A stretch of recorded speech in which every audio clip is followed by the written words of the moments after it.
আসসালামু আলাইকুম এভরিওয়ান, কেমন আছেন সবাই? আশা করি সবাই ভালো আছেন। আমরা আজকে পেজ জ্বালাই দিতেছি। তো দেখেন ভাইবেট করতেছে আমার ভাগিনা।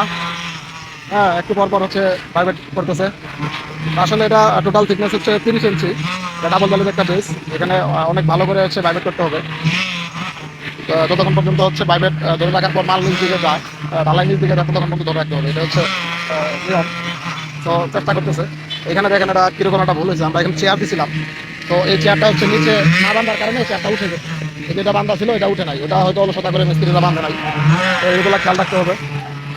ডাবল দালির বেসের যারা হচ্ছে চেয়ার দিবেন, তারা অবশ্যই খেয়াল করে নিচে বাঁধ দিচ্ছেন কিনা এটা একটু খেয়াল করবেন। তাহলে হচ্ছে এই যে চেয়ার উঠে যায়, উঠে গেলে কি হয়, ডালিটা স্প্রিং করে। তো এক পাশে মাল নিলে আরেক পাশে স্প্রিং করে, তখন হচ্ছে ডালার উপরে যে রডের উপরে যে কাভারিংটা, এটা হচ্ছে কম বেশি হওয়ার সম্ভাবনা থাকে।